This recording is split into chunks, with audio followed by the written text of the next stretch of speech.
Hi children, welcome to the class. Today we will start with EVS chapter 20, Whose Forest. So today's topics are uses of forest and types of forest. We will also be learning Zoom farming, that is a kind of cultivation in the forested regions.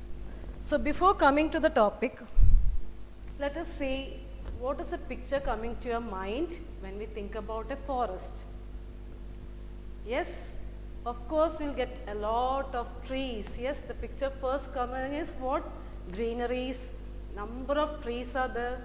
Then chirping of birds. Then what else? Wild animals.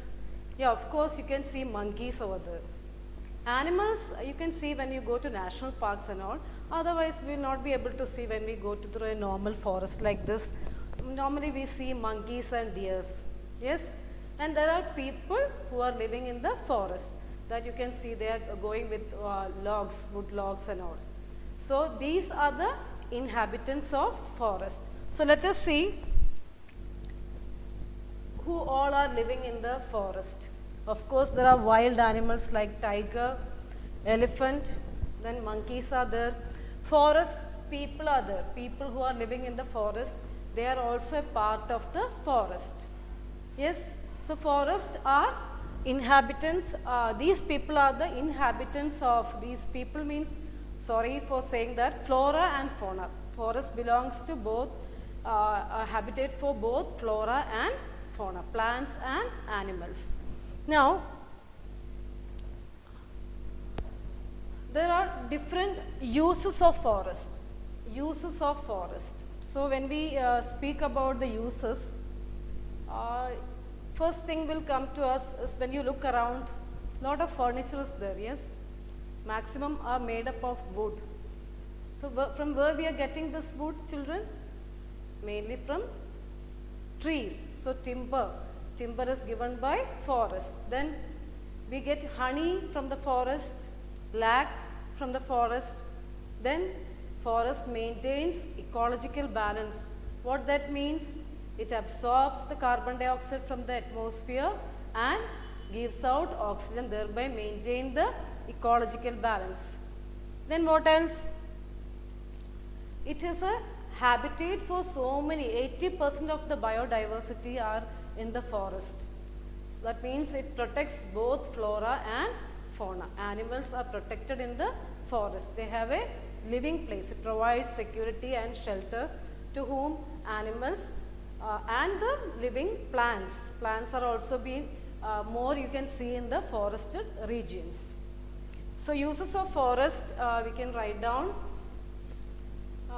Children, when we look at the story, the Whose Forest chapter, the story is about a girl called Surya Mani. She lives in the Kuduk village. It's a tribal area.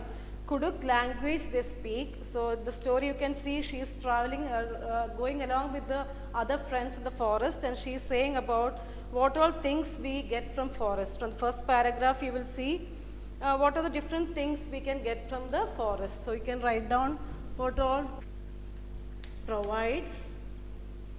Forest provides timber, wood, honey, lac.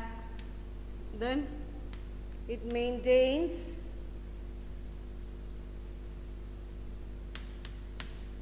ecological balance.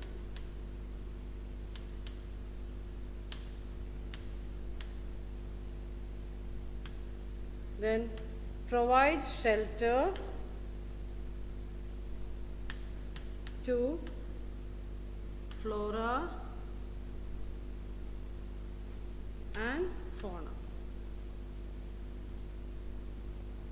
You can say shelter to fauna, shelter to animals as well as flora. Plants are also grown thickly in the forest as they are not disturbed at all.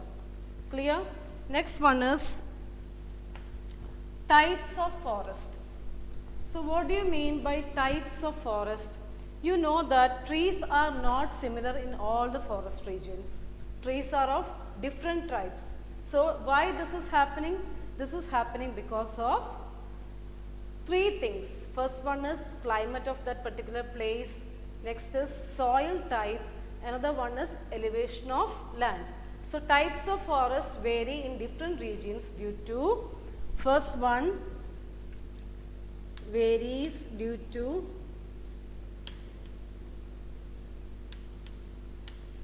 climate,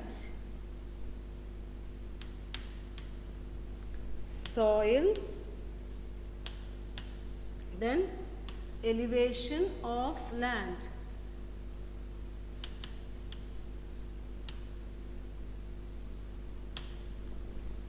This means you can see in the plain regions, equatorial types of regions, that means where sunlight is directly available, evergreen forests grow. Evergreen means the trees are green throughout the year. That means they do not shed their leaves. Okay, so the trees grow so thickly that different types of trees grow so thickly that they do not shed their leaves, and it is green throughout the year. Then there are deciduous trees, that means they shed the leaves in the autumn season. Then there are mangrove forests. So all this causes due to the climatic conditions of the region, then type of the soil of that particular place, and elevation means height of the land. So in the hilly regions you can see coniferous trees more, snow can slide down. So all this are due to the three factors. The forests are different in different regions due to these three factors. That is given in the page number 183. You can see, do all forests have similar type of trees? So you have to say what? No, this is because it varies because of the climatic conditions, soil type and elevation of the land. Then what are the other things there in the forest? You can see medicinal herbs, shrubs, etc. also grown along with the big trees. Now here in the story you can again see there is a word called collective bank. Suryamani says forest is a collective bank. This means the forest dwellers collect whatever they need from the forest. Whatever they need only they collect from the forest. They don't take the entire wealth of the forest, because these people know that forest is the common wealth for all. We should keep it for future generation also.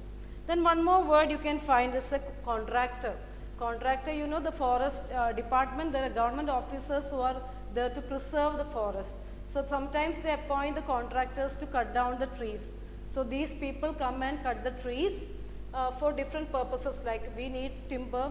For all these purposes, the contractors come and cut the trees. So Suryamani, in the story, she is saying she is so sad to see this, because when deforestation occurs, what happens? The land will loses its grip, soil erosion may occur. Then the plants and animals, animals do not have a place to stay. Then these people will also go in starvation. They don't get enough products out of the forest. So one more thing we have to write down here, I forgot to write, that is shelter.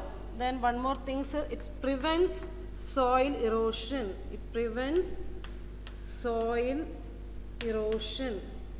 Soil erosion means the top soil is eroded when there is heavy rainfall. When there are forests, the trees grip the soil. They do not allow the soil to go.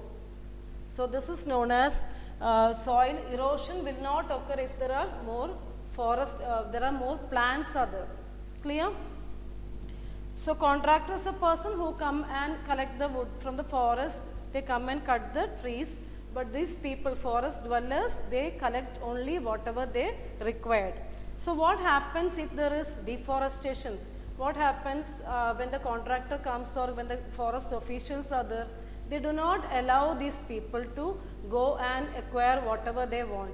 So these people, these tribals, they are forced to move away from the forested regions to the urban areas.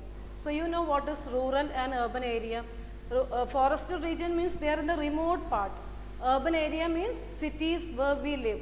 So these people are moving to cities for job as well as for education. So that is also given along with the story. Suryamani went to town area for better education. So that is about this part. Then next you can see Suryamani's torrent. So once she is educated, What she wants to do, she wants a village people, the people in the community I told you, Kudak community. So she wants the tribal children over there to learn their language, Kuduk language, as well as to preserve their art and crafts, whatever they acquire from the traditional culture of that particular society. That is given in the Suryamani's Torrent, that paragraph. Please do read the paragraph. The next thing we have to study is the map work is given over there. There is a map work given in the textbook, page number 188 and 189. Here you can see two types of regions are there. Some are darkly colored, some are light green colored. So what this means, dark green colored are all thick forest, light green is shown in the less thick forest. Like blue color we have seen, blue color is shown for what? For water. Yes, so these are all keys for understanding a map. So green, light green are both for the forest. Here you can see what all is shown in the map. You have read where is Orissa located? Where is Orissa located? Which one is Suryamani's village, Chhattisgarh? All these are shown in the map. Please try to do this on your own and we can discuss this during the class time. Next thing we have to study is about Jhum farming.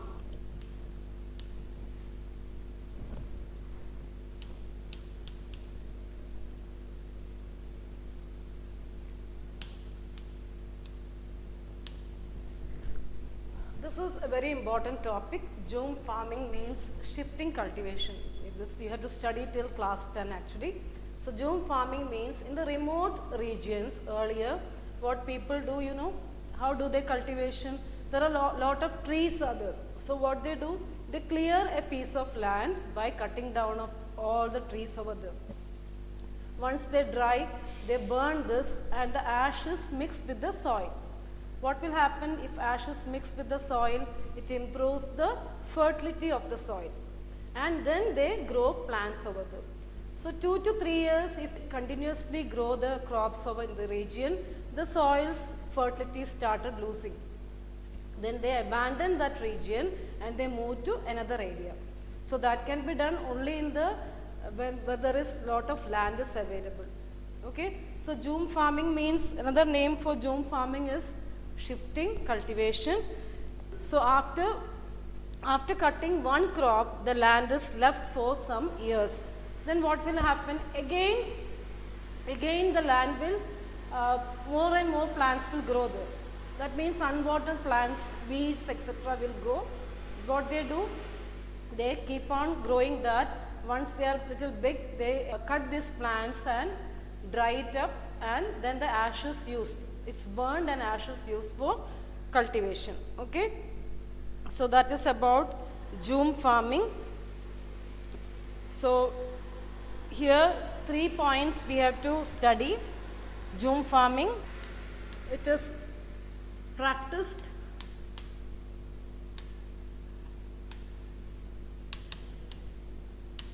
in the remote regions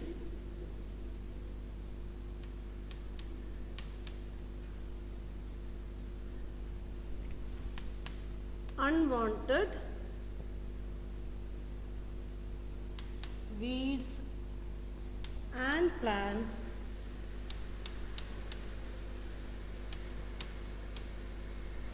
are not pulled out. They do not pull out this unwanted plants and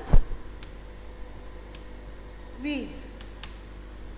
Then once they are ready, what they do, they just cut this and mix with. Once they grow, they means the people over there, they cut this and burned.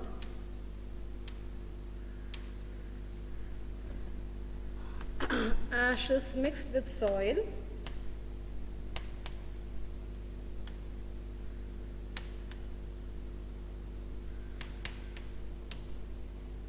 to improve the fertility.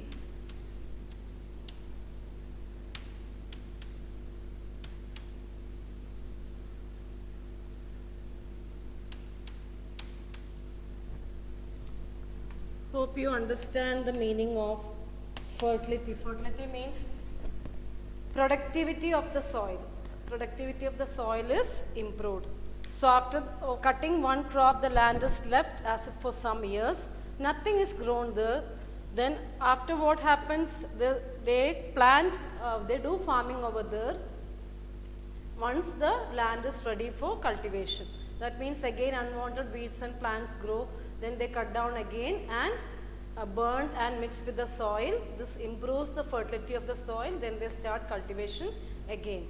This is all about this chapter. Children, please go through the story of Surya Mani. These points you have to study well. When you read this chapter, you will understand how this girl, Surya Mani, explaining about the life of the tribal people over there, what were the problems they faced, and how do they maintain their traditional values and cultures, and what about the cultivation practiced in the region.